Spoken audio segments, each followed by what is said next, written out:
Arratsalde on denoi eta ongi etorriak ikasik antolatu duen gaurko hitzaldira. Ea ondo joaten den, ze konexioarekin arazo batzu ditugun orarekin baztanen dago eta han ekaitza iritsi omen da. Beraz, ea posible den hitzaldia behar dan baldintzetan aurrera ateratzea. Ikasi egitasmoak antolatu du gaurko hitzaldia, eta egitasmo pedagogiko hau, orain dela 25 urte sortu zuen Euskal Herriko irakasle talde batek, irakasleen formazio trukerako, eztabaidarako eta formazio topagunerako. Gunoiek eraikitzeko asmoz, beti ere hezkuntza propioa eta kalitatezkoa diseinatzeko asmoarekin. Ibilbide guzti honetan, ikasik hainbat lan ildo jorratu ditu, alde batetik ikasi aldizkari pedagogikoa, hazi heziketa eta hazierako aldizkaria, familiei zuzendua, hainbat publikazio mota, monografikoak, liburuak, ikusentzunezkoak eta bar, eta udako topaketak, jardunaldiak, iraupen luzeko formazioa, bidaia pedagogikoak, eta bestelako prestakuntza saioak. Horrez gain, aipatutako hezkuntza propioa, berritzailea, kalitatezkoa eta aurra erdigunean duena eraikitzeko asmoz, hainbat hausnarketa eta dokumentu partekatu ditu, eta azkenekoa ikasiren hezkuntza proposamena, hezkuntza hobetzeko 10 gako planteatzen dituena. Eta uste dugu egoera honetan proposamen horri heldu diezaiokegula, konfinamentuak hezkuntza hankaz gora jarri duelako, eta krisia baliatu dezakegulako itzulerako eskola hori irudikatzen, ezta? Itxialdiaren ondoren nolako eskolara itzuliko dira aurrak, nolako eskola utziko digu COVID-19ak, edo nolako eskola nahi dugu. Galdera horiek denak erantzuteko asmoz antolatuko dugu gaurko online hitzaldi hau, eta bidelagun izango dugu Nora Salbotx. Hezkuntzan esperientzia oparoa du Norak, Amaiurko Herri Eskolako maistra eta zuzendaria da, ikasiko kidea, Eusko Ikaskuntzako aholkularia, irakasleen prestakuntzan aritu da Mondragon Unibertsitatean eta Nafarroako Unibertsitate Publikoan, sindikalgintzan ere bai, eta ikuspegi humanista eta baikorretik ikusten du hezkuntzaren inguruko panorama guztia, eta horregatik pentsatu dugu gaurkoan bidelagun interesgarria izango dela aipatu ditugun galdera horiei dena. Saiatuko gara aintzinet egiten, bai? Ez omen duzu entzun sarreran errandu dana, saiatuko naiz labur biltzen, bertzenaz ez dugulako bertzedukietarako astirik izanen, erraten nuen asmoa batez ere dela osasun larrialdi kontestu honetan, nolabait ere hausnarketa kolektibo bat abiatzea, hezkuntzaren inguruan kezka hauniz sortzen ari zaizkigu egun hauetan, bertze esparrua handitzen inguruan gertatzen ari diren bezala, eta hezkuntzaren barruan ere eremu asko kezkatzen ari gaituzte une honetan. Eta hor eta hemen eta sortzen ari den kezken lekukotasun txiki bat edo izan nahiko luke gaurkoa hausnarketa zenbait plazaratu modu kolektiboan hemendik eta aintzinerakoan denen artean problematizatu ditzagun, bai? Mikel, albaduzu jarri dazu aurkezpena favorez. Ez dakit aurkezpena Mikelek jartzen ari ote dizuen? Bai, ara.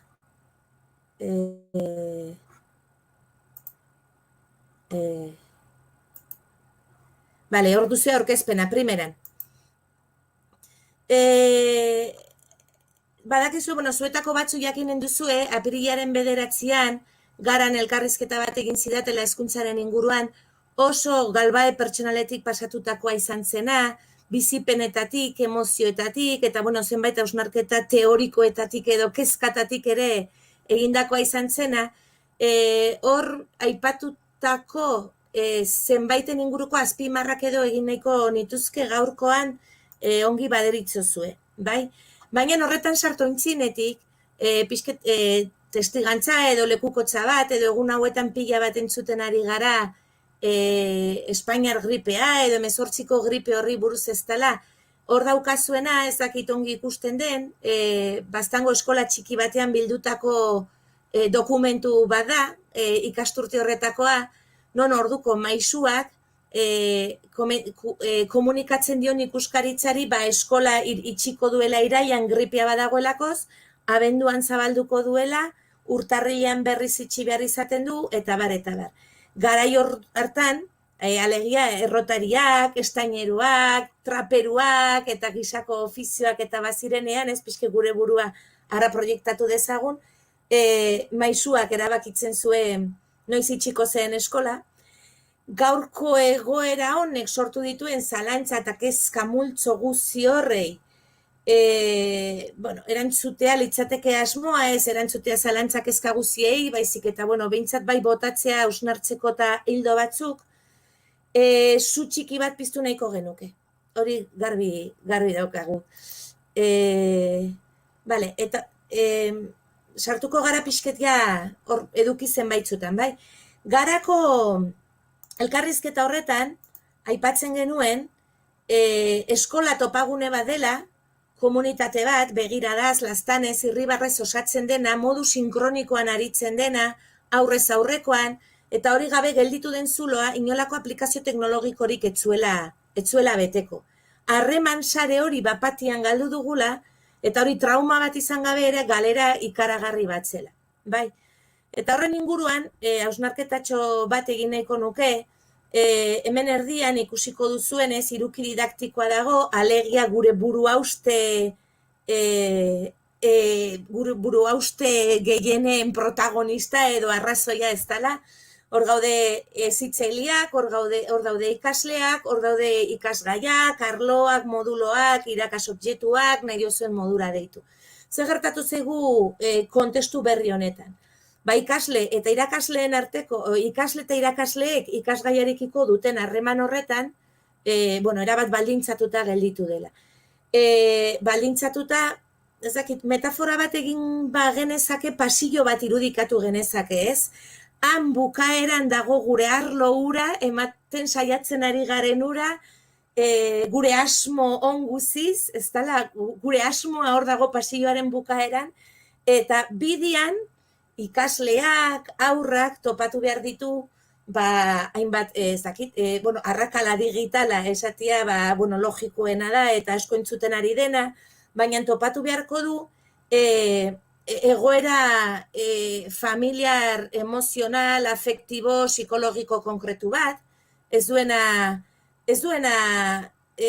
zertan lagunkoia izan beharrikan, seguraski kasu askotan ez delakoz, eta topatu beharko ditu, bideo horretan oztopo pila bat topatuko ditu, seguraski gure asmo horretara ailegatzen uzten ez diotenak hain erraski. Tartean, motivazioarena, ez motibatzen baitiote aurrei, ikasleei, inguruko hoiek, bere berdin hoiek, eta hoiek ez ditu izanen bidean, pasillo horretan, eta seguraski akaso askotan ez du inor izanen eskutik heldu eta gure asmo horretara, gure ikasgai horretara, pantailaren bertzaldean dagoen horretara lagunduko dionika.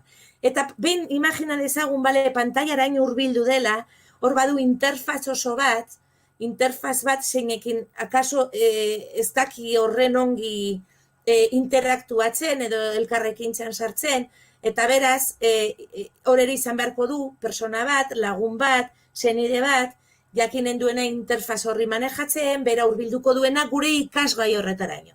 Beraz, erabat baldintzatuta. Ikaskuntza teleprozesuak normaltasunez eramateko sekulako oztopoak. Ikasle eta irakasleen arteko elkarrekintza guzi hori kanalez, ordutegiz, baliabidez, egoera psikologikoz, zaurrekotasunaren faltaz baldintzatuta erabat. Beraz, ikuspegi konstruktibista interakzional baten baldintza objektibo horiek, aldamiajea, elkarrekintzan ezagutza modu kolaboratiboan eraikitzen dugula, harreman kognitibo asimetrikoen behar hori aurrera eginen badugu, xirikatuko badugu, garapen esparru hurbil hortan, ikasleen garapen esparru hurbil horretan, hori dena desagertuta dago, desagertuta. Eta ikasleen arteko harreman hori, bideo dei batzuk salbu, bideodei batzuk salbu, esaten dut, bideodeiak hor daudelakoz, hezkuntza prozesuetan berdinen alteko elkarrekintzan indar hori ere desagertarazita da. Bai, biztan da, honen guztian, hontan guztian, adinaren aldagaiak zer ikusi handia dauka, ez da berdin haur hezkuntzako ume batez ari bagara pentsatzen edo batxibiko batez edo unibertsitateko ikasle batean.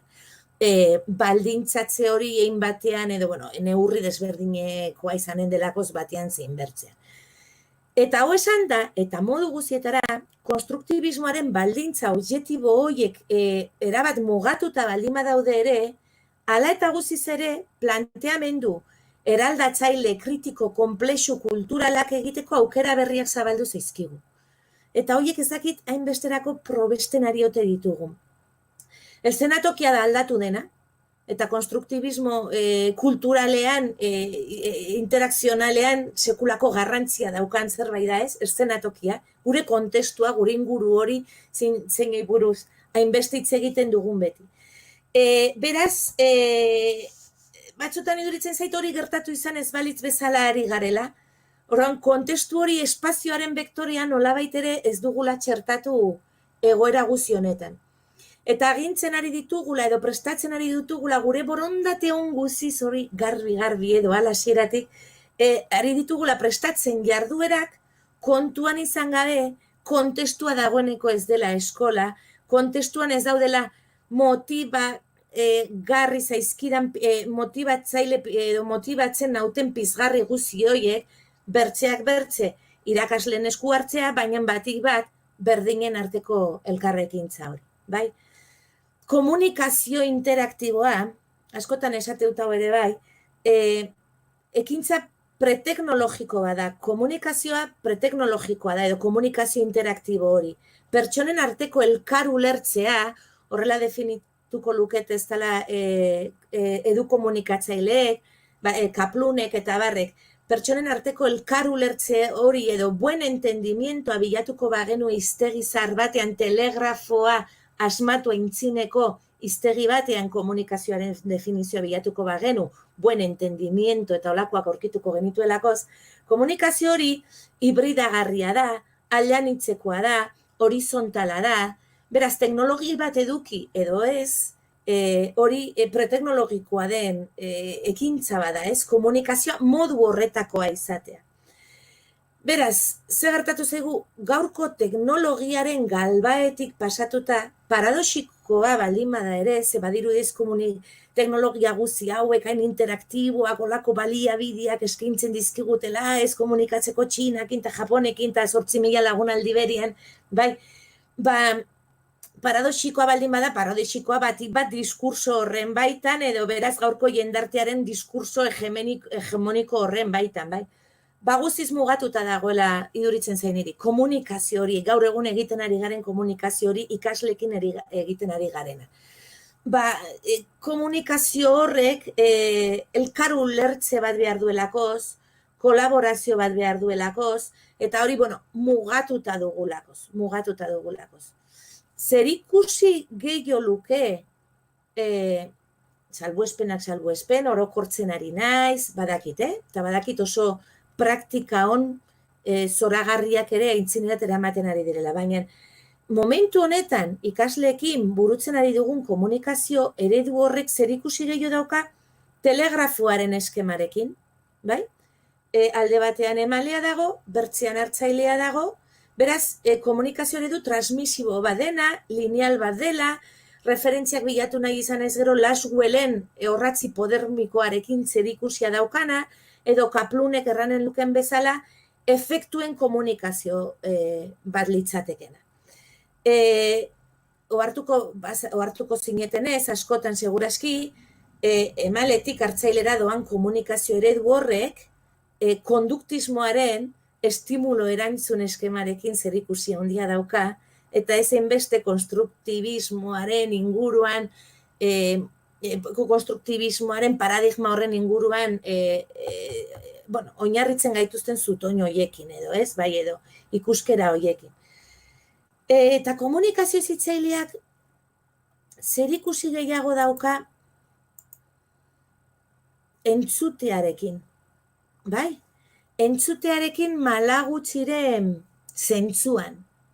Malagutxik defendatzen du gutako bakoitza, aur bakoitza, persona bakoitza gauzak erranten dituela, erran ditzazkela, pertsona bat dela aur bakoitza, bat eta bakarra, eta horrei entzun behar zaiola, bere 100 hizkuntzak dauzkala aitortu behar zaiola, beraz, zentzu guziekin entzun behar ditugula, hori da malagutziren entzutearen eta edo Reggio Emiliakoen entzutearen idei hori, ez? Entzutea modu holistiko batean, zabal batean, integral batean, bai? Beraz, aurrak entzutea, zerikusi handia dauka, hau ere askotan jartzen dut, segurazki ikusiko zenuten behin baino gehiagotan, aurrek beraien sakeletan daramazten altxorrei kasu egitearekin, hoietan adierazten ari digutelako zeintzu diren beren interesak, beren nahiak, bere gogoak, zer atentzioa deitu dien gaur, ez? Beraz, aurren sakelekin, eta, nerabe gazteekin aritzen zaten ezitzaileen dako, sakeletan akaso ez dituzte aurrekoen gizako altxorrak izanen, baina, beste modu bateko interesak edo erakutsiko dituzte. Ez, horrekin zerikusia dauka entzutea eta gaur egungo kontestu honetan egiten ari garen honek oso murriztuta dauka hori. Bai. Ez lukena, igual buelta bat eman diezaioke gu horrein positiboan ere hitz egiten saiatuko naiz, Garako elkarrizketan beste idei bat botatzen nuela zen, ikuspegi kompetentzial baten arabera lanean ari garela aspalditik, bai teorian behintzat, eta kezkatzen ninduela, azkeneko, itxialdian sartu ginen ez geroztik, eskolak itxi ditugunez geroztik, gure kurrikulumak edo gure kurrikulumak, hor daude ez, batzutan badirudi kurrikulumaren gartzelean edo lotuta gaudela ezitzaile, aurra, gurasuak eta denak.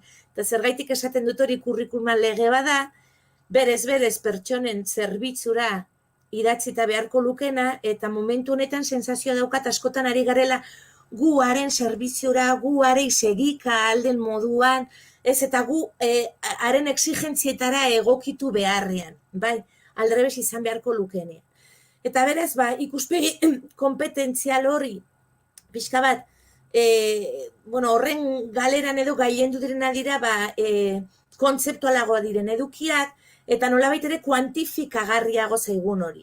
Eta hemen biztan denez, zerikusia handia dauka, ikuskaritzetatik egin zizkigun presioak, jendarteak berak eskolari eskatzen diona, asteburu famoso horretan, emaizu maestra ezitzaile irakasle guztiok egin genuen ariketa sekulako, erraldo jura ez dela dena egokitzeko eta klaro, nola justifikatzen dugu edo nola begiratzen dugu egiazki gure ikasleak egiten ari duen, eskatzen ari diodana eta betetzen ari dituen helburuak eta barez, oso positibista edo kuantitatibo bilakatu ditugu gure jarduerak, eta orduan esaten nuen hor elkarrizketan, badirudi zenbat horri egin dituen liburutik, edo zenbat buruketa egin dituen, edo horren arabera ez, baloratzen genbiltzala.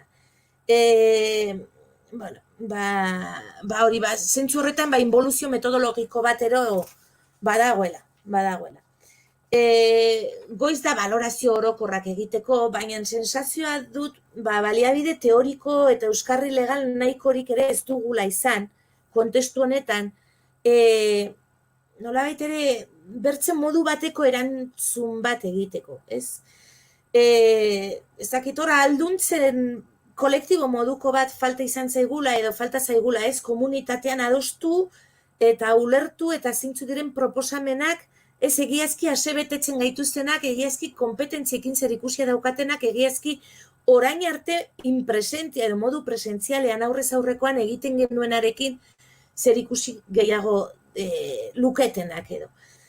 Ze, karo, hor daude aurren eta familien eta kontestu konplexu horietan erritmoak errespetatzea, eta baliabideetarako irisgaitasuna errespetatzea, eta ikaste prozesuak, eta ezitzaile honak, eta hor gauza pila bat oso konplexua da distantziatik haudenak kudeatzea, baina baisikera jarri gaitezke pixka bat honi buruz elkarrekin hausnartzera eta ahalduntzera, eta esatera ez bertzen modu batez gauzak egitea badira, bai, ikuskariek eta hezkuntzatik eta datozkigun mezu horiek gaindituko dituztenak. Eta nolabait ez dut planteatzen hemen planto bat, baina nahi zu pixket bai boteretze bat eta alduntze bat, eta esatea, ez, tranquil, ez dezaskundeaz hitz egiten zuen lenguan norbaitek, tranquil, patxaraz, erritmo mantxoan, gauzak egingo ditugu, eta ezitzaileak izanen dira. Baina ez dute, zertan izan beharrikan, kuantifikagarriak zure eskema horien baitan, edo ikuskera horren baitan. Eta orduan, hor adibide batzuk, Martineteko, Twitterrean edo aurkitzen ditudanak egun hauetan, ez? Eta orduan planteamentua izan zitekeen, zuk, ez? Buelta eman tortillari eta zuk gaur, zer egin duzu etxean? Bidali dazu argazki bat, ez? Eta orduan behin berak erakutsi dizunean, zure ikasleak zer egin duen gaur etxean, hor begiratu egin duen horretan zein eduki dauden, ez? Eta hor proposamenak egin, aberastuko dutenak etxean egin duena, eta bar, ez? Hortik abiatuta, ez? Errespetatuz askoz ere gehiago etxe horretan egonen diren baldintzak, egonen diren erritmoak, eta ez ezarriz 9-etatik 10-etara egin behar da, eta 10-etatik ez eskolan baleude bezala, eskolako giroan baleude bezala, eskolako motivazioak eta pizgarriak balituzte bezala, eskolan dauden baliabideak balituzte bezala. Orduan hau iduritzen zait adibidez zoragarri bat, ez direnak, gaina dira adibideak ez direnak batere exigenteak baliabidei dagokionean, lenguan anekdota zen, baina herriko papertegiko Andrea kontatzen zuen, ama batek dagoeneko aste horretan 100 euro gastatua zituela kartutxotan, bai, horrek daukan exigentzia eta estres maila eta galera ekonomiko guztiarekin. Gogoratu zerbitzu publiko bat garela eta zeintzu horretan saiatu beharko ginatekela, ez, baliabidetan ere irisgarria diren proposamenak egiten, aldela doakoak diren proposamenak egiten, eta bar. Kontestu honetan izan dara. Beraz,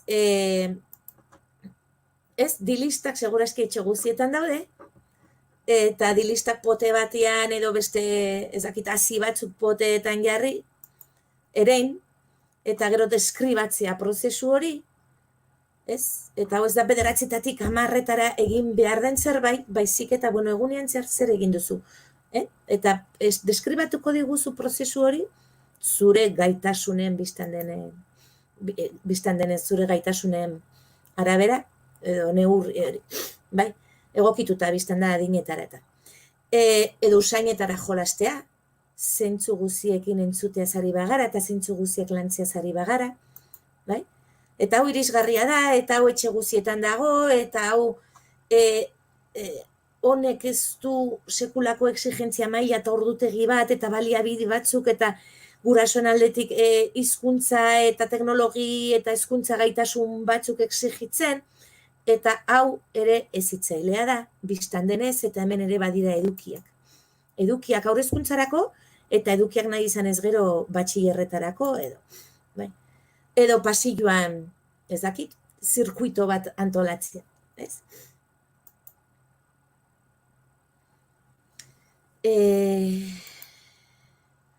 Barkatu atzera itzuliko naiz.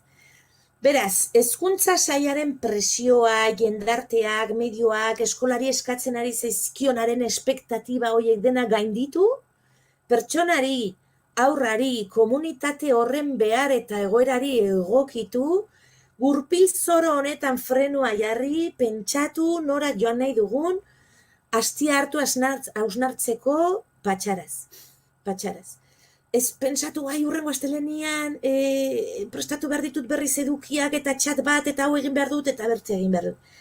Pixket edukiak versus gaitasunak, erran ziteken ez, kurrikuluma baituta dugula sentitu dugu, nik bintzat bai, kurrikuluma pertsonen aurren zerbitzura egindako zerbait beharko lukenean izan.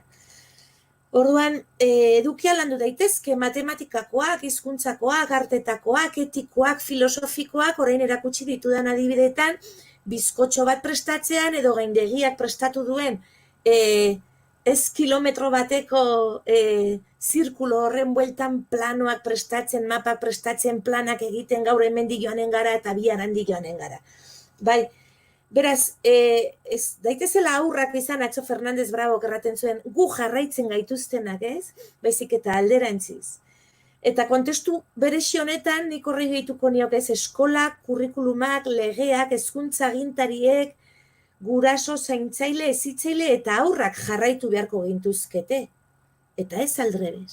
Eta ez aldrebez. Pasako naiz hurrengo filminara, bai, filmina edo garan aipatutako beste idei hontara, aurtengo ikasturtean, itzuliko bagina erraten nuen orduan, horretarako izan beharko luke, alegia, zertarako, hezkuntza sistema zein privilegioren gainean eraikita dagoen hausnartzeko, zer arrakalak sortzen dituen ongi pensatzeko, segregazioak nola sakondu dituen krisi egoera honek agerian uzteko, kontzientzia hartzeko, planteamendu kritikoak egiteko eta elkar zaintzeko. Eta uste dut une historiko honetan, eskolari badagokiola zaintzaz ere arduratzea, bai, komunitatearen zaintzaz ere arduratzea.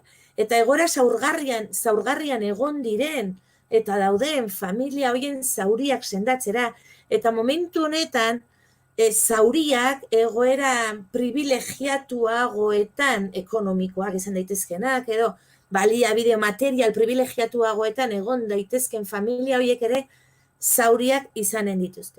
Ze zauri asko sortzen ari ditu egoera honek, eta ez beraz edukietan tematu itzuliko bagina, guazen elkar besarkatzera distantziamiento, sozialak distantziamiento, besarkatzeko modu asko egon daitezke, guazen elkarri zaintzera, galdetzera, begietara begiratu, zer modu zaude, nola sentitu zara, ze pastu zaizu, behatzera, diagnostikatzera ongi, ze galdu duten gure ikasleek bidean, eta goxatzera, komunitatea, ikaslia, gurasoak, hezitzaileak, eskolako bertzelangileak, min asko pilatzen ari ditugulakoz, eta horiek familiaren, instituzioaren kontestotik kanpo ere, eskolari badagokigu zaintza ardura horietan, bueno, nik uste dut momentu historiko honetan ardura horri ekin beharko geniokela, edo gure gain ere hartu beharko genukela.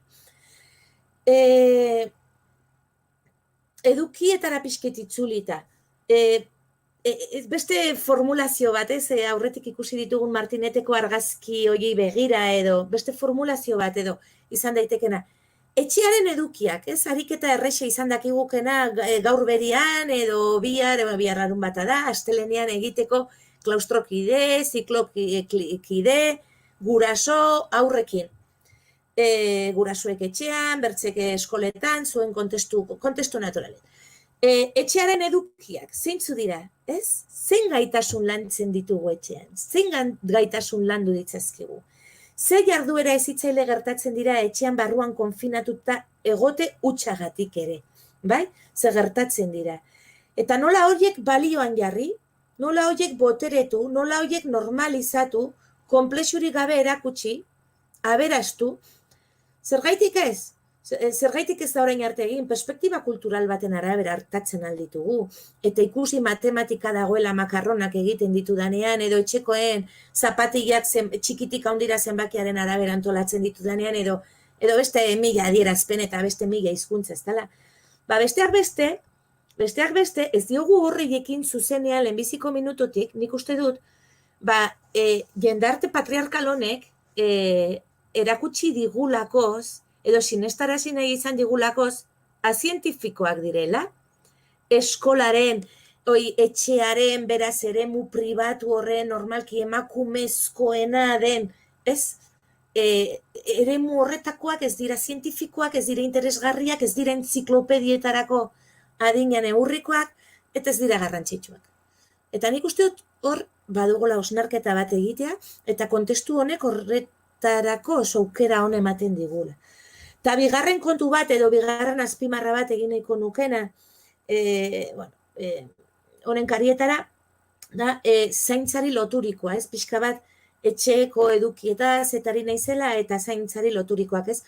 Urteak eman ditugu, berriz ere erranen dut, jendarte patriarkal honetan, inolako aitortzarik ez zutelakoz, defendatzen eta aldarrikatzen, gu ez ginela zaintzaileak, gu hezitzaileak ginela. Bai? Ados, guk hezkuntza egiten dugu, beharrezkoa izan da aldarri hori nolabaiteko aitortza bat jasotzeko feminizatua eta zenbat eta adinean txikiagokoekin egon, orduan eta prekarizatuago dagoen lanbide batean, eta jite zitzaile hori aldarrikatzen egon gara, eta zaintzari loturikoak nolabait ere, egiten genuen, baina noien aldarri boteretu bat edo aldundu bat ez dugu egin. Ez? Horrek ez zuelakoz prestigiori gure jendarte honetan.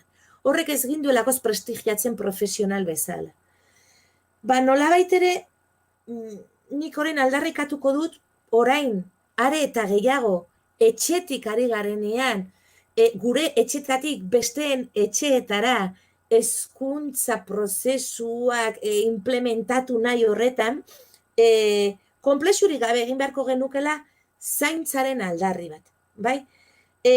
Feminismoari eskerrak badakigu bizitza sustengatzeko zein garrantzitsua den zaintza hori, eta zaintza hori familian edo,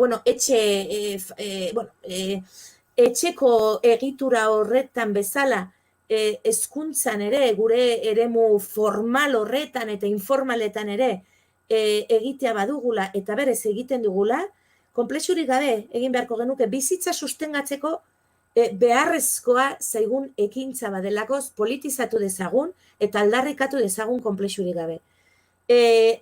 Are gehiago, orain etxean gaudenean, eta berriz eskolara, ikastolara, aurreskolara, institutora, unibertsitatera itzultzen garenean, hain beharrezkoa izanen zaigunean, hainbertze zauri goxatzea, hainbeste sare berjostea, hainbeste min eta hainbeste huts eta sendatzen saiatzea. Bai, beraz, zaintzare hezitzailea dela defenditzen duenik gaur hemen, eta gainera, norbaitek zalantzarik balu, begiratu dezala Amy Picklerren ekarpena. Begiratu dezala zein garrantzia ematen zaion zaintza hezitzaile horri eta komunikazio interaktibo horri, errespetuzko horri, horizontal horri, umeak hasteak baino ez dauzkanetik ere bai. Hor dugu eredu argigarri eta on bat. Beraz, zaintza ala hezkuntza edo zaintza versus hezkuntza erraten genuen tokian, konplexurik gabe erran dezagun zaintza eta hezkuntza proposatzen nik hori. Entziklopediaren eskola ala eskola berri bat pertsonak erdigunean jarriko dituena eta konplexurik gabe eta presio patriarkalik gabe ahaldunduta aitortza hori egingo duena. Eta aitortza hori egiten baldin badugu eta buelta ematen hasten badiogu tortillari eta pentsatzen egoki izan daitekela gure ikaslei, tortilla aipatu danez, gure ikasleen gaurko ikasgaia izan daitekela patata tortilla bat prestatzea, edo etxeko guzien oheak egitea, edo ez daki zer jostia, edo badaki zeini laguntzia, ez daki zertan, bai? Itzuliko garenean ere soka hori ez dadila eten. Eta, ez dakit Finlandian ikusi izan ditugu, ez dela, eskolak non sukalde bat baduten, eta non basera edo harrikoa edo fregatzeko ekintzak planteatzen diren, eta arropak lisatzekoak, eta bat. Goazen hola baitere, ez empatiaz, eta ari hori eten ez dadin saiatzen, eta gerora eskolatara itzultzen garenean, ez dadin hautsi bat batean, ez etxean jorratu diren eduki eta gaitasun guzioien dinamika. Proposamena. Zer gehiago dizuet kontatzeko. Saiatuko naiz ezin beste enroiatzen, pentsatzen dut hor pantailaren atzekaletik itzaldi oso bat modu honetara segitzea ez dela hain erresa edo, kognitiboki. Eta, galetzen zidaten elkarrizketa horretan nik momentu batean aipatzen nuen omenaldirik politena itzultzen garen egunean, gure txaloak baino izanen dela gure espazio urbanoa, gure kalea, gure etxe bizitzak birpentsatzea. Hori planteatzen nuen, eta jolasaz ere bai, ez? Jolasan beste azpimarra bat. Orain, etxe barneetan, ez? Segurazki ordu pila bat inbertitzen ari gara leno ez bezala dantzatzera, jolastera, hitz egitera, denbora asko konpartitzen ari dugulakoz, etxeko txikiekin, nerabeekin, gazteekin, jolas ordu horiek edo solas ordu horiek edo kantatzeko, dantzatzeko ordu horiek altxor baten gizara begiratu beharko genituzkela aipatzen nuen. Gaur, eta etxetik ateratzen uzten diguten egunean ere bai. Eta inaizari igandeko eta astelenean eta egingo ditugu ateralditxo horietara, ja, gauzak bere onera, ez dakit onera edo txarrera edo lehenoko rutinetara hurbiltzen hasten direnean ere, ez gaitezen ahantzi jolasaren balio ezitzaileaz eta potentzial guzi horretaz. Eta espazioaz zertxo bait gehiago hausnartzearen, edo, bueno, hausnartze edo bi zertzelada gehiago ematearen, hau ere gara egunkariko errekorte bada, bueno, ari ziren beste tokietan eta zer egiterazi joazten, eta, bueno, hau ja egun batzuk dauzka, eta hemen egunetik egunera gauzak aldatzen dira, eta jartzen zen, Danimarkako gobernuak esana zuela,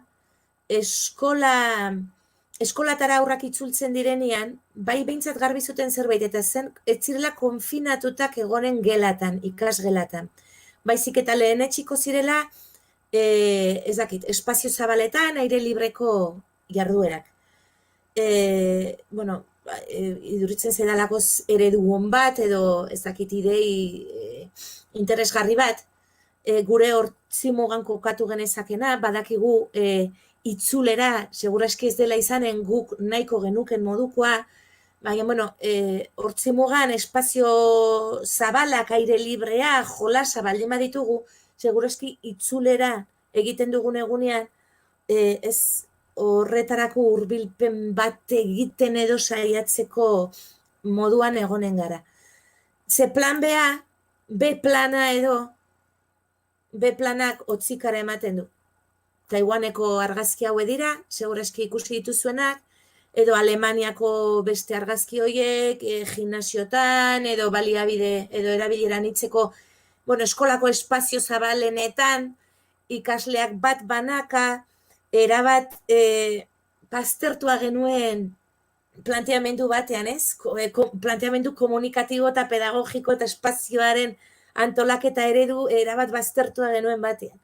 Alegia, eredu tradizional bat, erabat transmisiboa dena, erabat lineala dena, ez duena talde katzetarako aurren arteko interakziorako inolako aukerarik ematen, eta bar, eta bar. Hori, segurazki, egokitzapenak egin beharko ditugu, nik ez dut esaten maskarillakin agertzen, maskarillarik gabe eskolan egoten ahalko ote garen, nik ez dut esaten alori, segurazki oraindik ere inortxok ere ez dakigulakoz, baina guazen proiektatzera gaurtik hezitzaile, guraso, ikaslekin nahi baldin bada antolatzera edo pentsatzera ezakit, asegarriagoak, hezitzaileagoak, horizontalagoak, demokratikoagoak zaizkigu antolaketak edo espazioari pixka eta arreta jarritaz ere bai. Arreta jarriz.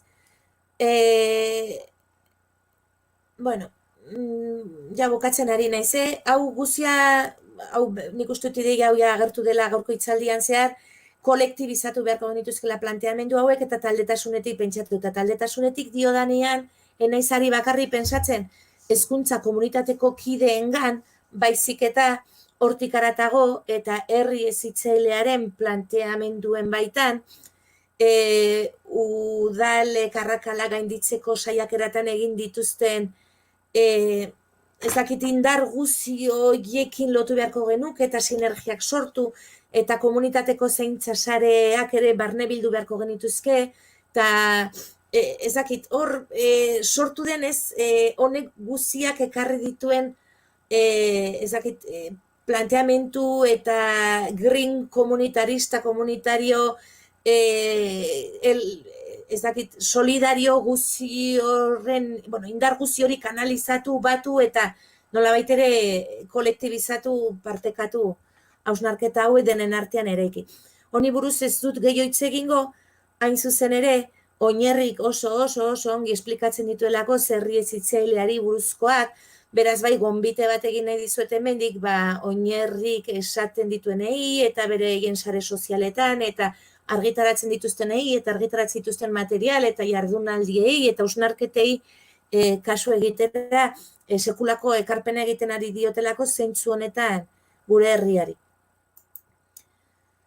Eta bukatuko dut,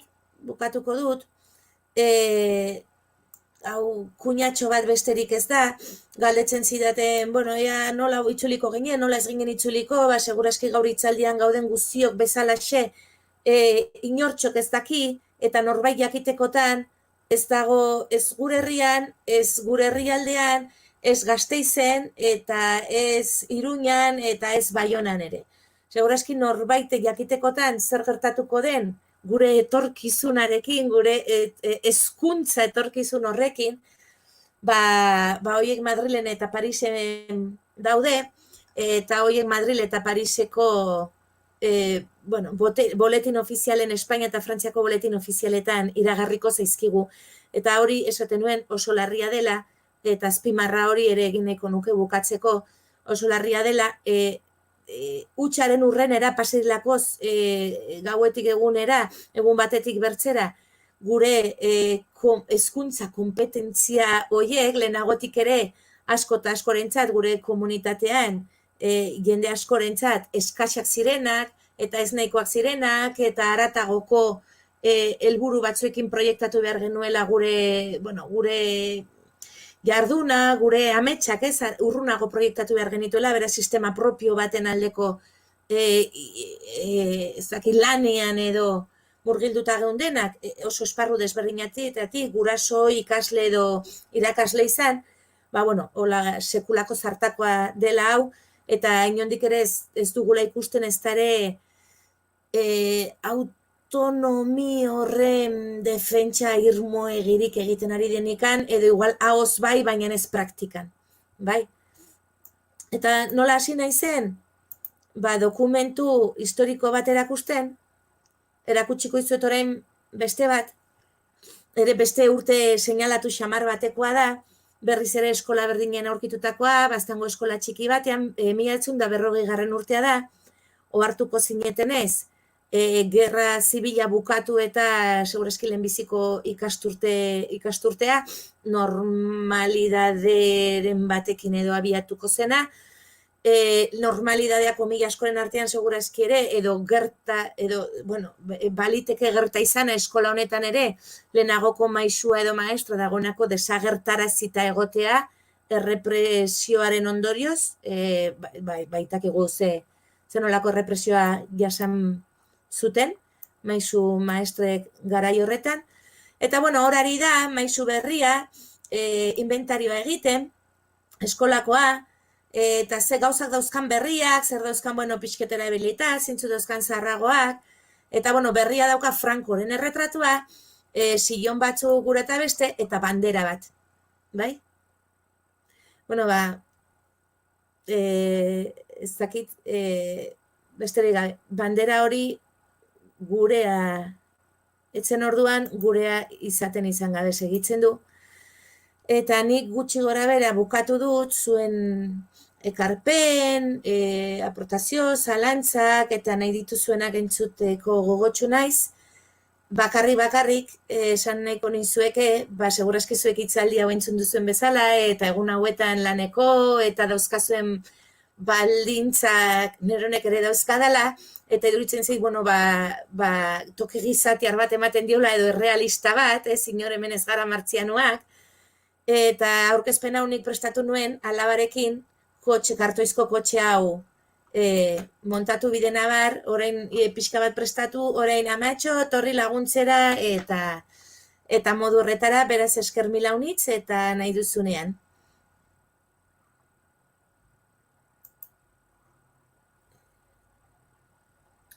Eskerrik asko zuri ere, Nora, eta eskerrik asko hitzaldi entzuten dauden guztien partez, zeren hemen txatean agertzen direnen aldetik ere, esker horiek helarazin nahi dizkizut. Esan duzun moduan, galdera batzuk badira, eta horiek errekuperatu da galdera horiek egiteko aprobetxatuko ditugu hurrengo minutuak. Bai, ados. Lehenengoak arrakala digitala aipatzen du. Arrakala digitalaren eraginez, tresna nahikorik ez duten familiekin zer gertatzen den. Bale.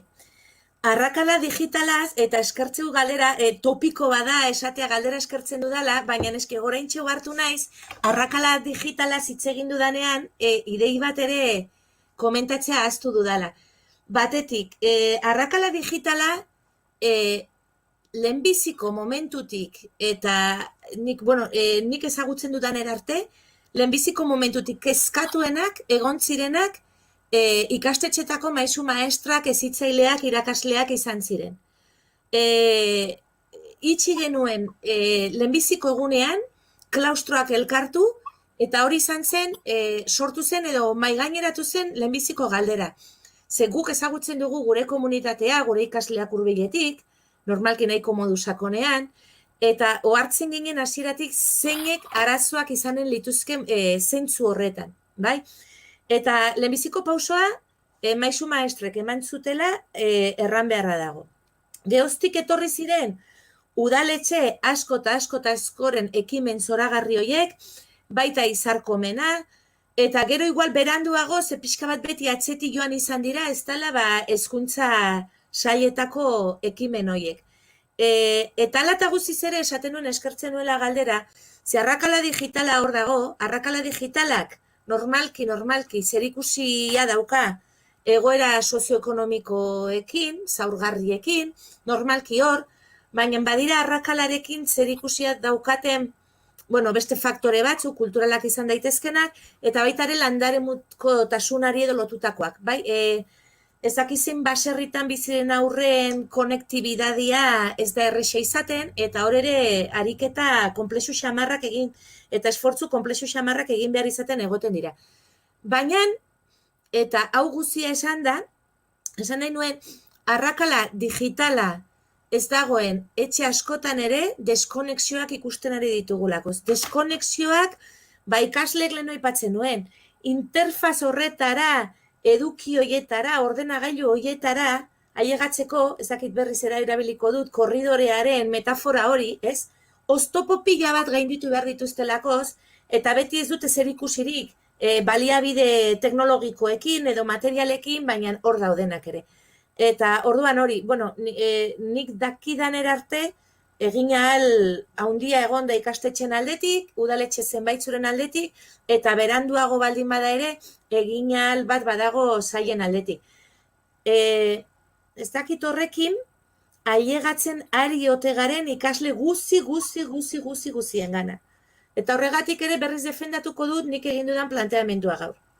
Zergatik ez diogu galdetzen zer egin duzu gaur, eta beraz, exigentzia baliabidekiko irisgai herritasunak familietan sortzen duen exigentzia eta estres hori jeisten dugun, lasaitzen dugun, itzaltzen dugun, baretzen dugun, eta esaten diegu, zuk etxean daukazunarekin, zer egin duzu gaur, ez? Dilista batzuk ere iteak, ez du inolako baliabiden aldetik inolako exigentziarik suposatzen, eta edukien aldetik hain zientifikoa, hain ezitzailea eta hain aberasgarri izaten alda beste, pantailan bitartez egiten ditugun planteamenduak bezain beste. Planteamendu horiek hor dauden ora, baina hala ere, bada beste galdera bat teknologiari lotu da. Azkenan ez algenuken Flipped Classroom metodologiatik zerbait edan behar, honi guztiari benetako erantzun bat emateko. Bai, eta ni planteatzen ari naizena, hain zuzen ere horrekin zer ikusia dauka, ez dala, guazen buelta ematera gure jarduerei edo gure proposamenei, eta guazen ikaslei galdetzera zertan ari diren. Eta esplikadi ezaguten zertan ari diren, eta behin badakigunean zertan ari diren, ikusiko dugu egin duten horretan zein eduki dauden, lotzen direnak edo bat egiten dutenak gure programazioetan zeuden eduki hoiekin, gure kurrikulumetan dauden exigentzia hoiekin, bai? Orduan bai, zer ikusia dauka. Hor falta zaiguna, eta hori nekez berreskuratuko dugu kontestu honetan, da beti esaten dudana ez, berdinen arteko elkarrekintza hori hain motibagarria eta aurrera egiteko hain garrantzitsua izaten dena. Zergaitik, konprobatuta dagoelakoz, beraien arteko komunikazio horietan, batzutan askoz ere erraxago zaiela beraien artean aldamiaje horiek egitea, alegia lagunaren garapen esparru hurbil horretan xaxatzea guri baino, ez? Hurbilago daudelakoz, kognitiboki eta garapen evolutiboan fase hurbilagoetan kokatzen direlakoz.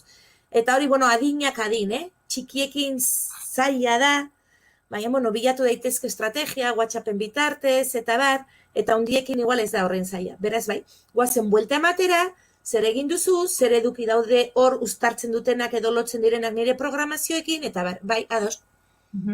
Txikien kasuan, beste galdera bat, aurreskolako hezitzaile baten lutzatutakoa, beraik aipatzen du, aurreskola txikitako gurasoak, beraienean kasu bezala, aurrak hain txikiak izanik, teknologia berrioek erabiltzearen kontra daudela. Orduan, nola egin dezaketen? Egin batean konpartitzen dute, kezka hori. Bapatian jarri ditugu aurrak oso adin txikitan, pantailetan, tabletetan, mobiletan, eta hori zer ikusia dauka, lehen aipatzen duen ez, komunikazio horrekin ez, ez dugu harrapatu beste modurik hori egiteko. Ez dakit, hau segurazki zenbat buru, hainbat aburu, ni maestra bat naiz, besterik gabe, beste milaka daude Euskal Herrian, haurrezkuntzako maestra naiz, nik pertsonalki saiatzen ari naizena da nire ikasleak ez daitezen egon, nik aginduta behintzat, edo nire eskakizunei jarraikiz pantaien aurrean. Orduan, ni proposamen batzuk bidaltzen dizkiet, nire buruari bideotxo bat grabatzen diot, non, esaten diet zer modu zaudeten, eta ez dakiz zer, modu simpatiko batean saiatzen naiz, eta hori gurasoei partekatzen diet, gurasoek ahal dutenian erakusteko. Ze horrek ere sortu du olako estres bat, ez? Bapatian, bidaltzen dit, ez dakiz ordutan buruketa bat, WhatsAppera, alabaren irakasleak, eta ninago bazkaria prestatzen, edo ogia erosten, eta joan badu lasterkazen nire mobilera ailegatu da nire alabak oraintxe erantzun behar dion asmakizun batei eta horren erantzuna emateko. Orduan, nire kasu personalean bai saiatzen ari naizela nire ikaslei ematen zizkien proposamenek ez izatea pantalla baten dependentzia hori. Lotura galdu gabe, WhatsApp bideotxoien bitartez, o kantu bat, eta astean zer egin dudan, eta zuek ez dakiz zer, eta gero nahi izan ez gero, beraiek nahi dutenean, beraien gurasoek lagunduta, o beren buruari bideo bat grabatu, o deitzen dute, o ez dakiz zer. Baina hori da nire autopersonala, eta interesgarria iduritzen zait, hausnarketa ere hor botatzea, nik ez ditut egiak, baina baliabide horien gehiagizko erabilaren hausnarketa mai gainean uste oso interesgarria iduritzen zait. Ume txikiekin eta baliabideekin ari garela, etxetik salto egiten du beste batek aurre eskolara, 0-2 urteko geletarako buelta hori nolakoa izango den, zen neurri hartu beharko diren haur txikienekin?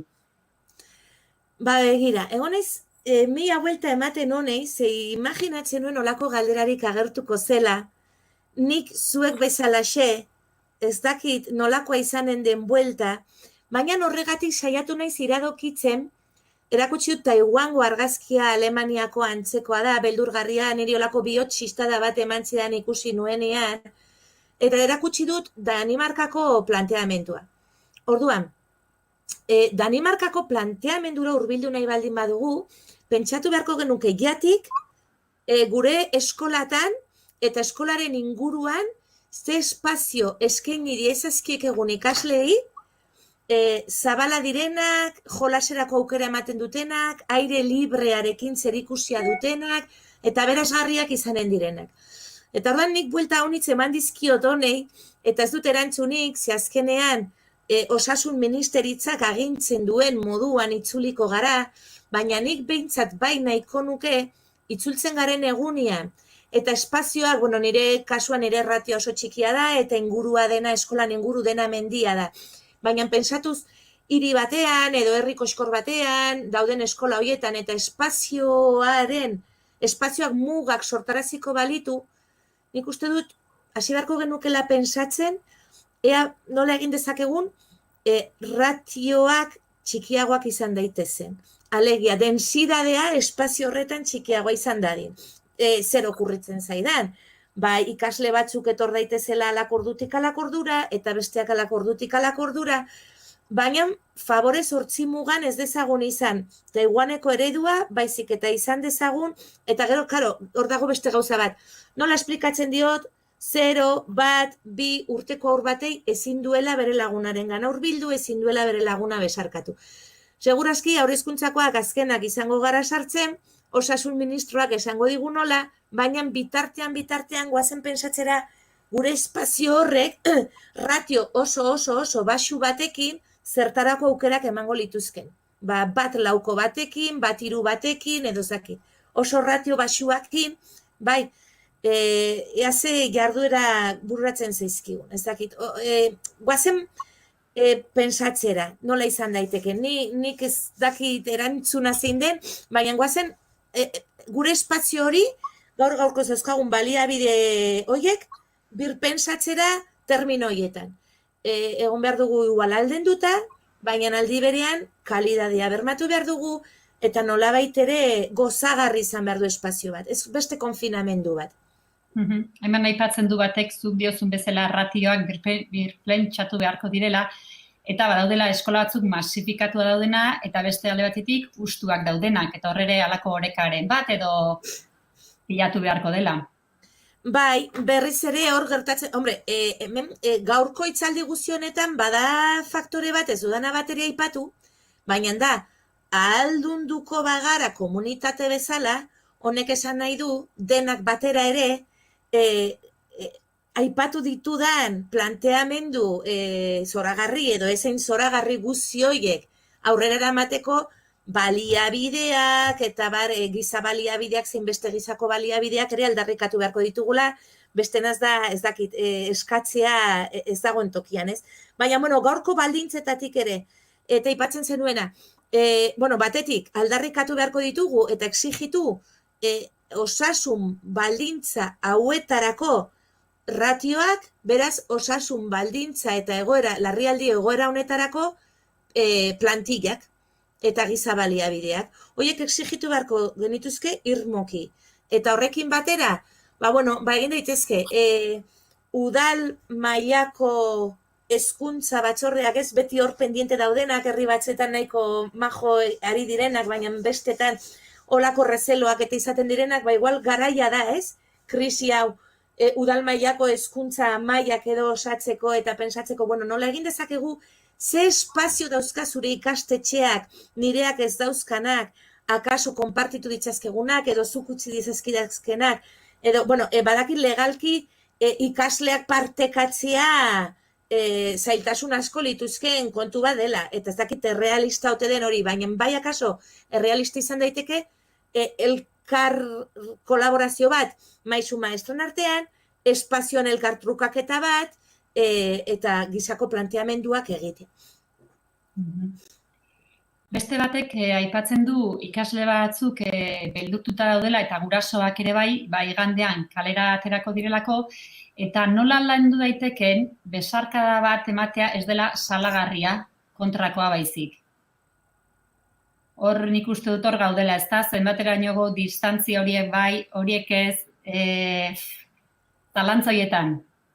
Begira, horrei buruz, gaur berean, Oinarrik argitaratu du artikulu zoragarri bat, non ematen zaizkigun gurasooi aholku batzuk igandekoa prestatzeko.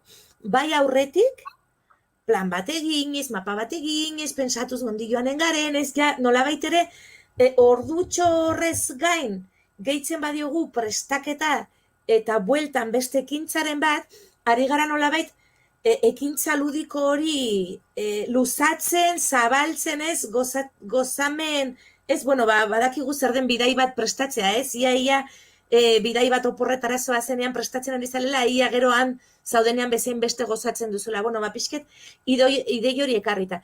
Eta oinarrik egin duen artikuloa aholkatzen dizuet, beraien web orrialdean egonen da, hor dago, oinarri.eus okerez banaiz, norbaitek baldin badaki xuxen txatean jarri dezala favorez, eta ora aholku batzuk ematen dira. Prestatu aurretik, joaten garenean, eta hor ematitu gisako aholkuak. Nola esplikatu beharko diegun ze kontestu aurkitu behar duten, ezin dutela besteen gana hurbildu, eta baina modu oso ezitzaile eta sensibilitate handiz idatzitakoa da, beraz, zorionak eskermilaunitz beraiei, eta deni gomendatuko dizuet artikulu hori irakurtzea, zeni baino naunitze zobeki esplikatzen den. Umen autonomia aipatzen du beste batek, egoera honetan interesgarria litzatekela, haur batzuen kasuan bereziki autonomia lantzea. Bai. Berriz ere banator pasillo hortara, ez?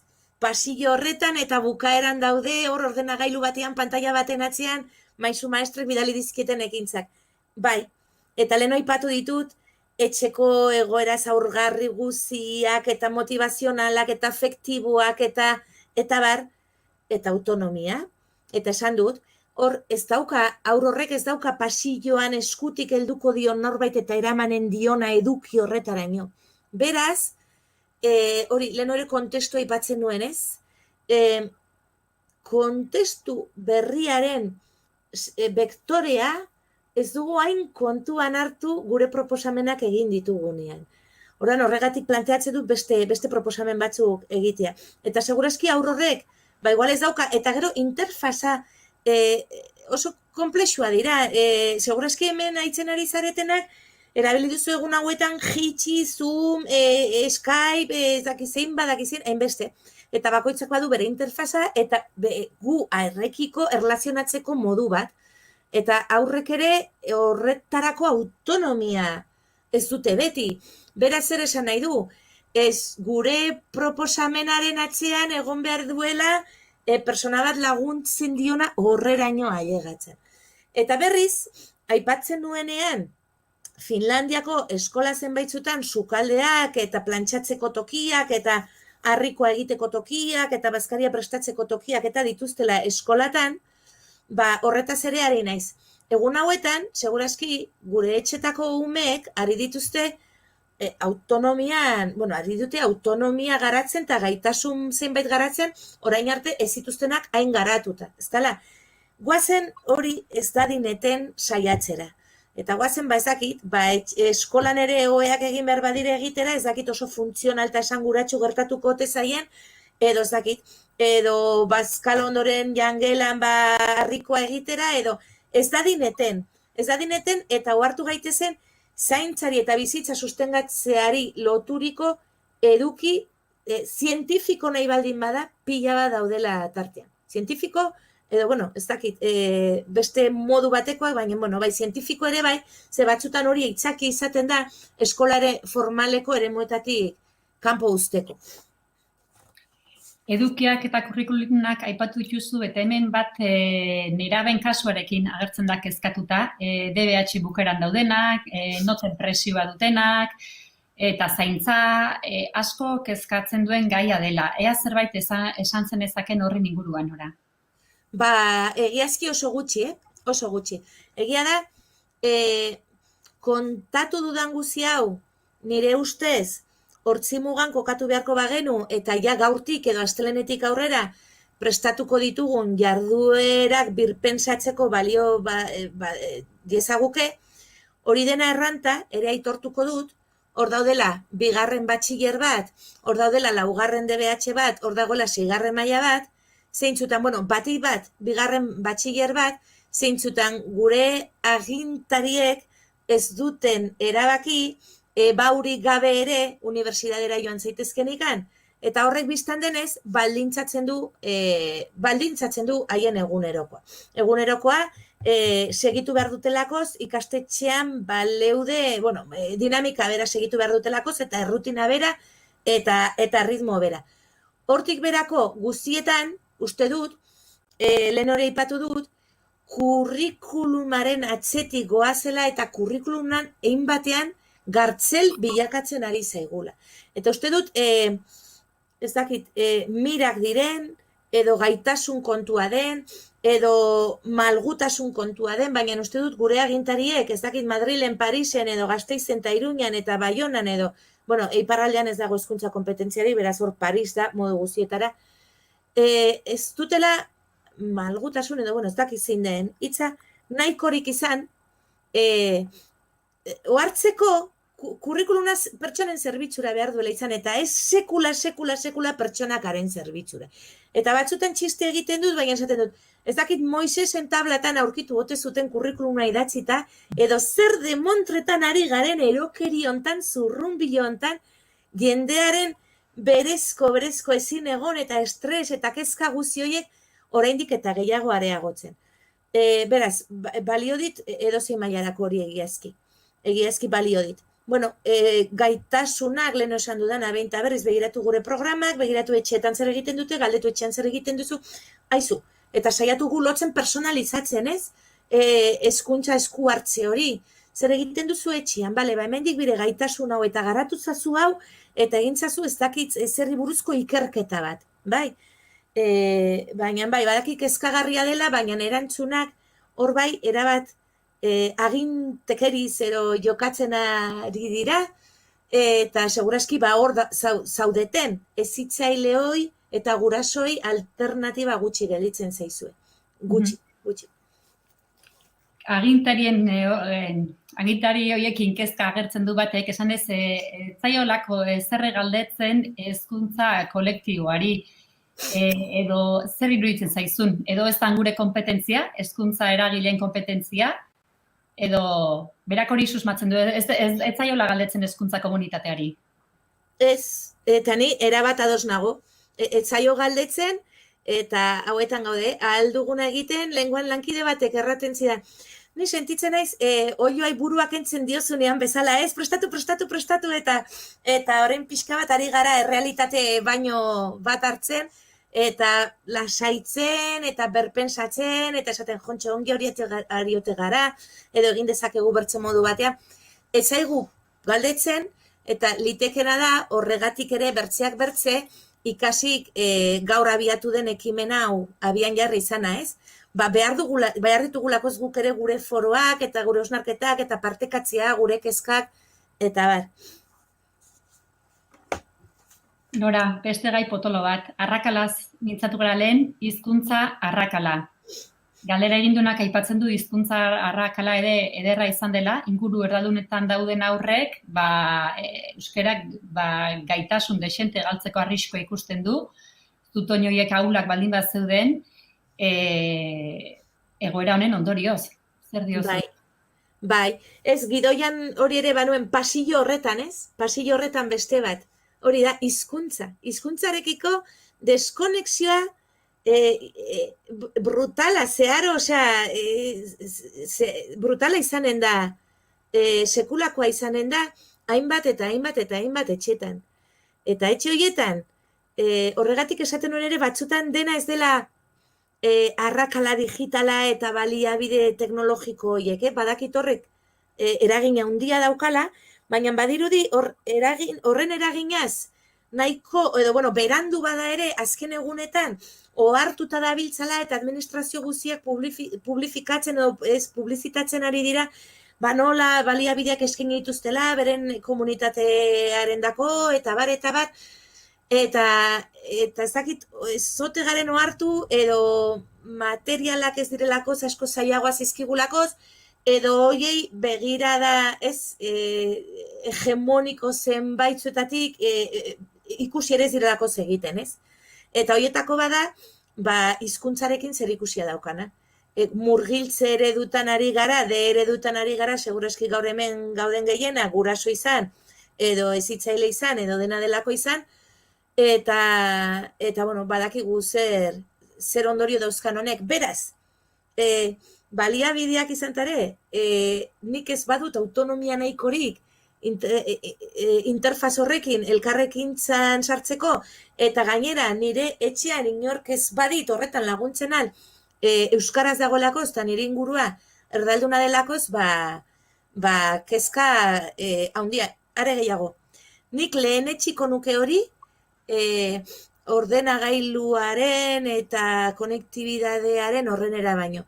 Badakit polemikoa izan daitekela hau, esan dezakezulakoz, baina eske tresna ezinbestekoa da ordenagailua edukitzea eta konektibidadea edukitzea.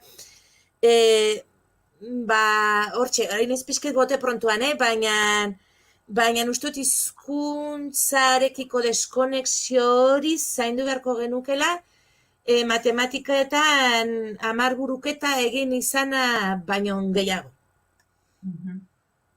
Bada beste konexio, deskonexio berri bat, LH6ko ikasle askoren kezka nagusia dela, herri batetik beste herri bateko eskolara pasa behar dutelako. LH6 bukatu eta DBH egitera beste eskola handi batetara joan behar dutelako eta agurtu gabe.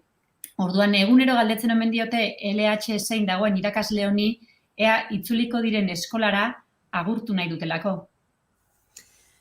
Begira, gaur egon gara preziski gure eskolan, gure zuzendarien koordinazio bileran antzeko zerbaitetan. Agurtu nahi dutelakoz, batetik, eta hori egin beharko dugu. Eta bestetik, egokitzapen bat eta behar delakoz. Eta egokitzapen horretan, gure kasuan ere, herri txiki batetik, herri handiago batera joaten dira institutora, eta egokitzapen horretan bisita bat egiten da, eta, hitzalditxo batzuk, eta salpen batzuk, eta, olako aurkezpentxo bat, eta egiten da. Eta hori dena, ez dirudi egiten halko dugunekan. Ari dira formula telematikoren bat edo pensatzen, baina agurrarena, berriz ere, emozioekin, afektuekin, zer ikusia daukan zerbait, eta lehen aipatzen nuena, itzultzen garen egunean, eta hori ere ez dute aipatu, itzultzen garen egunean, pentsa dezagun, orain arte 2 urtekoi edo 3 urtekoi edo egokitzapen fase bat egiten geniela, bai? Egokitzapena eta pixkanaka, eta jarduera berexiak, eta orain ikasle guziekin egin beharko dugula. Baldin eta serio hartu baldin badugu, zaintzare gure ardura dela. Zaintza ezitzaile nahi baldin, bai? Gure ardura dela. Eta ez dakiz zein unetan, baina noizbait, igual zeit hemendik urte erdira bada ere, edo urte terdira balitz ere, ikasle horiek ekarri arazi beharko genituzke eskolara, eta besta bat montatu, besarkada, kronletxa, agurra, nahi dugun bezala. Garbi daukandik ere bai. Hemen 6. mailan dagoen beste irakasle batek aipatzen du gauzak ondo bidean, beraiek iraileko lehenengo aste horretan elkartzeko asmoa dutela, 11 bat egiteko, eta elkarrekin agurtzeko festa hori egiteko. Aipatu duzuna hor emozioak, bizipenak daude, eta batek hori galdetzen du, ea txikiak orain familiekin lasai egon aldiren, familia asko, oso lanpetuta dagoelako, emozio askorekin, denboraz lepo, gelditu behar horrekin, baina gelditu gabe. Bai.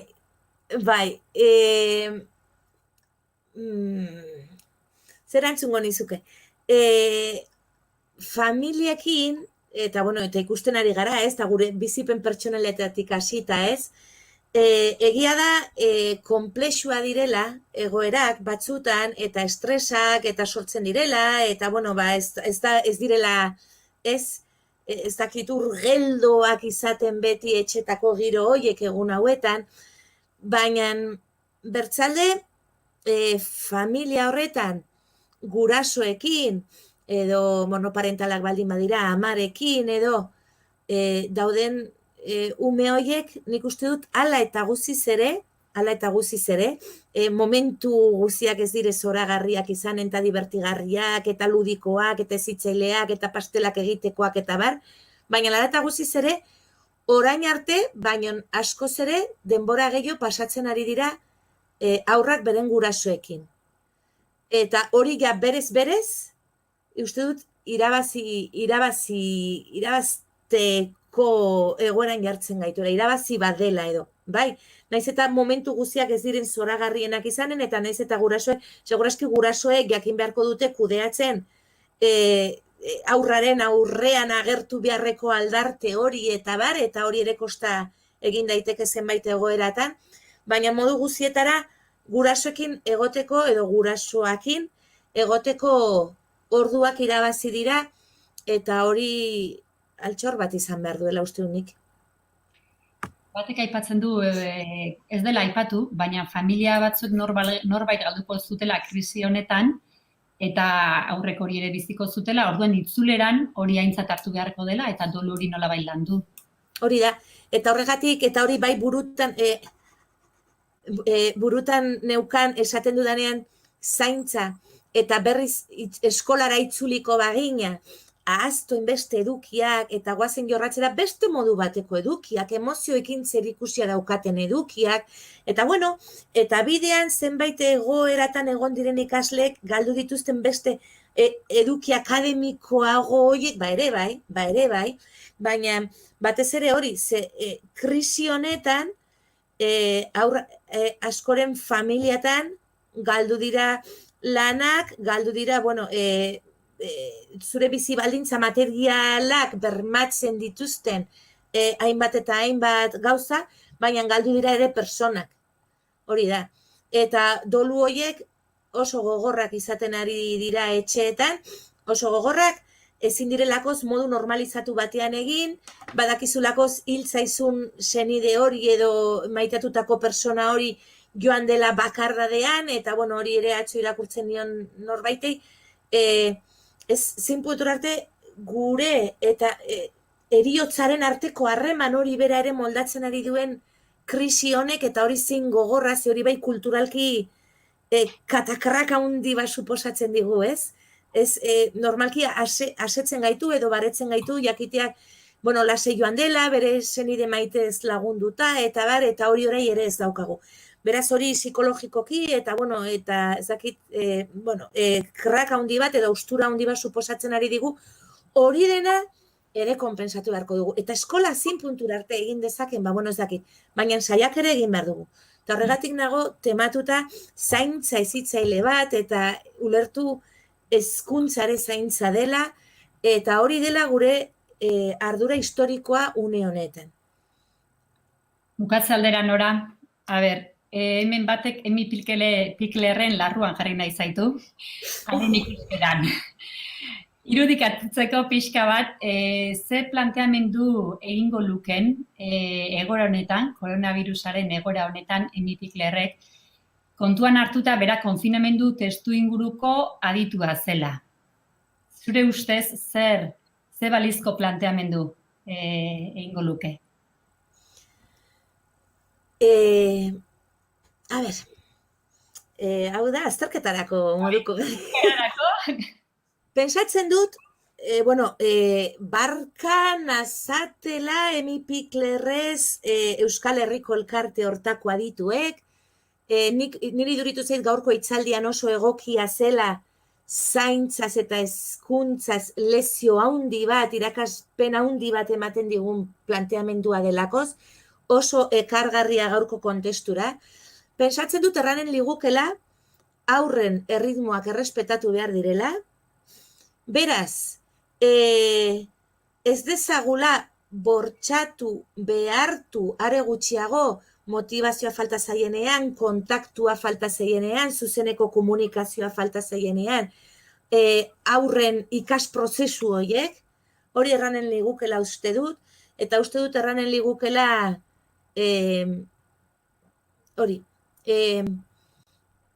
komunikazioa haiekin lasai gelditu, eta beraien moduetara, beraien gaitasunekin, eta gorputzarekin, eta begiradekin, eta komunikatzen utzi beharko geniekela, eta gu entzun.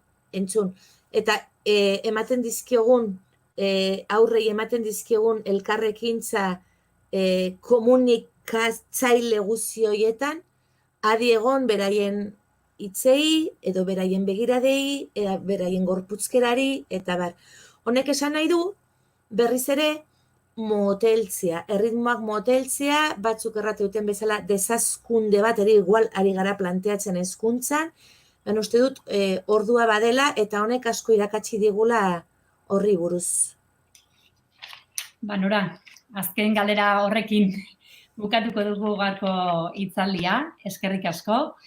Zuei. Gaurko saio honetan hausnartu dugu, elkarrekin, partekatu dugu, bai zurekin, eta bai hor pantailaren beste aldean egon zareten guztiokin, mila esker, ikasiren egitasmo honi erantzuteagatik, hor egoteagatik, komunitate bezala hor denok egiten dugulako ikasi egitasmoaren komunitatea, eta jarraituko dugu, jarraitu nahi dugu, hausnartzen, partekatzen, eta aukera berriak izango ditugu. Beraz, eskerrik asko eta hurren arte. Esker mila unitz.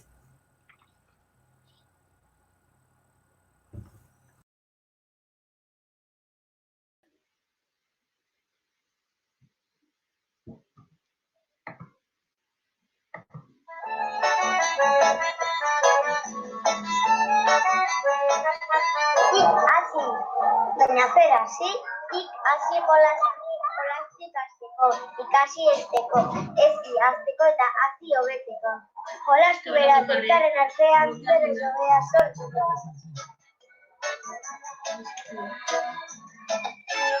Hogei urte baino gehiago daramagu ikasi euskal heziketarako aldizkaria argitaratzen. Irakasle, ikasle eta hezitzen euskaldunen hileroko referentzia pedagogikoa da. Euskal Herriko ikastetxe eta haurreskola guztietara iristen da, baita hainbat hezitzaileren etxeetara ere. Hezkuntza eta pedagogia gaiak sakontasunez landuta. Hezkuntza eragileen elkarrizketak. Esperientzia esanguratsuak, Euskal Herrikoak naiz kanpokoak. Adituen erantzunak.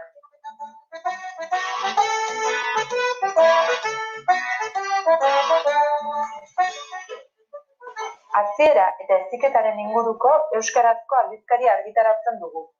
Etxekoei, gurasoei eta hezitzaileei zuzendua. Etxekoa eta etxerako. Urtaro bakoitzeko zenbaki bat ateratzen dugu.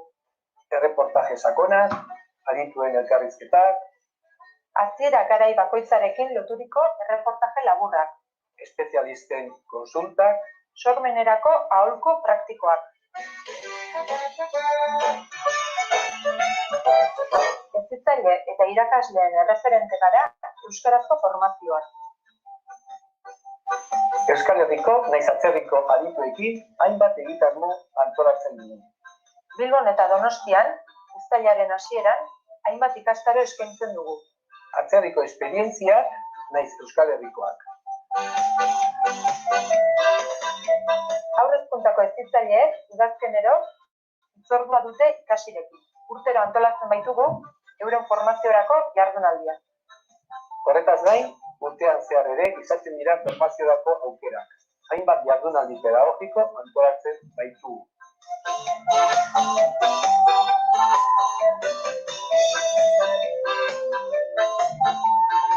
Zero hiru urte arteko haurren hezitzaileek formazio sakon eta luzeagorako aukera ere badute. Izan ere, 2 urteko formazioa eskaintzen dugu horientzat. Emi Pikler, Joris Malagutzi, Genaro Couturier eta beste hainbat adituk utzitako ikasgaiak jasotzen dituzte.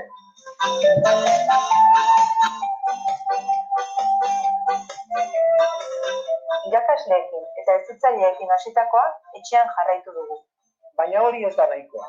Aisialdiak, euskalgintzak eta herriko eragileek asko dute egiteko hezkuntza. Horregatik, beste 15 talderekin batera, herri hezitzailearen egitasmoa lantzen ari gara. Eta baita herri batzutan martxan jarri ere. Formazioa zutabe, aldizkariak abe. Baina heziketaren jolasean ezin geldirik egon, eta beste 11 kontu ere egiten ditugu. Heziketarako lagungarriak diren zedeak, pedagogia gaien monografikoak, heziketa liburuak, Bidaia pedagogikoak ere antolatzen ditugu. Beste herrialdeetan hezkuntzan izan dituzten esperientzia eredugarriak ezagutzeko. besteak beste, Kuban, Finlandian, Italian, Katalunian edota Estonian izan gara. Eta jolasean jarraitzeko gogoz segitzen dugu. Jolasa, dibertigarriagoa, gozagarriagoa da lagunekin bada. Are gehiago, jolasa aitzaki hartu eta ikastea, haztea, hobetzea bada asmoa. Ikasi asko gara, lagun asko ditugu, elkarrekin ikasteko eta elkarrekin hazteko. Zuk ere, izan nahi alduzu komunitateko kide. Ikasi jolasa!